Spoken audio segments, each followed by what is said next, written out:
ओम नमो भगवती वासुदेवाय। दोस्तों, हमारे सनातन धर्म में एकादशी का विशेष महत्व है। एकादशी का व्रत करने से जन्म जन्मांतर के पाप नष्ट हो जाते हैं। आइए आज जानते हैं चैत्र कृष्ण पक्ष की एकादशी कब है और उसकी क्या कथा है।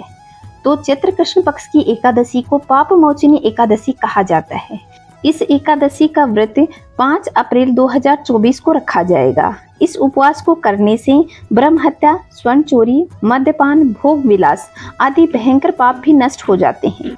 इस व्रत को करने से व्यक्ति को मृत्यु के बाद स्वर्ग लोक की प्राप्ति होती है और पूर्वजों को भी मोक्ष मिलता है। आइए जानते हैं एकादशी व्रत की कथा। प्राचीन काल में चित्ररथ नाम का एक वन था। उसमें अप्सराएं किन्नरों के साथ विहार किया करती थी। उसी वन में मेधावी नाम के एक ऋषि तपस्या करने में लीन रहते थे। वह भगवान शिव के परम भक्त थे। एक दिन मंजू घोषा नाम की एक अप्सरा ने उनको मोहित कर उनकी तपस्या भंग करने की योजना बनाई। कामदेव ने भी मुनि के तप को भंग करने के लिए मंजू घोषा का साथ दिया। मुनि को देखकर कामदेव ने वश में की हुई मंजू घोषा धीरे धीरे मधुर वाणी से वीणा का गान करने लगी। तो महर्षि मेधावी ने मंजू घोषा के मधुर गान को सुना और उसके सौंदर्य पर मोहित हो गए। महर्षि मेधावी शिव रहस्य को भूल गए और काम के वशीभूत होकर अप्सरा के साथ जीवन व्यतीत करने लगे। मुनि को इस तरह दिन रात कुछ भी याद न रहा और करीब 57 साल गुजर गए।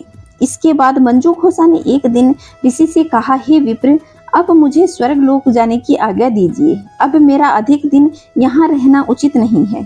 तब मुनि को समय का ज्ञान हुआ और वह अप्सरा पर क्रोध करने लगे। वे उस अप्सरा को काल का रूप समझने लगे। इतना अधिक समय भोग विलास में व्यर्थ चले जाने के कारण उन्हें बड़ा क्रोध आया और उन्होंने अप्सरा को पिशाचनी बन जाने का श्राप दे दिया। वो अप्सरा पिशाचनी बन गई। उसने व्यथित होकर मुनि से कहा, साधु की संगत का उत्तम फल प्राप्त होता है और आपके साथ तो मैंने बहुत वर्ष व्यतीत किए हैं। अब आप मुझ पर प्रसन्न होइए, अन्यथा लोग कहेंगे कि एक पुण्यात्मा के साथ रहने पर भी मंजू घोषा पिशाचिनी बन गई। मंजू घोषा की बात सुनकर मुनि को अपने क्रोध पर बड़ी ग्लानि हुई। उन्होंने अप्सरा को चैत्र माह के कृष्ण पक्ष की पाप मोचनी एकादशी व्रत करने को कहा।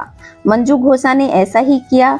क्योंकि एक तपस्वी होने के बाद भी मेधावी मुनि ने भोग विलास का पाप किया, इसलिए उन्होंने भी प्रायश्चित के लिए पाप मोचनी एकादशी का व्रत किया। इसके फलस्वरूप अप्सरा पिशाचिनी योनि से छूट करके स्वर्ग लोक को चली गई और मुनि के भी सारे पाप नष्ट हो गए। तो दोस्तों, यह थी पाप मोचनी एकादशी व्रत की कथा। अगर आप लोगों को पसंद आई हो तो वीडियो को लाइक करें, शेयर करें और कमेंट में जय श्री नारायण अवश्य लिखिएगा। खुश रहें, मस्त रहें, चारों तरफ स्वच्छता बनाए रखें। जय श्री नारायण दोस्तों।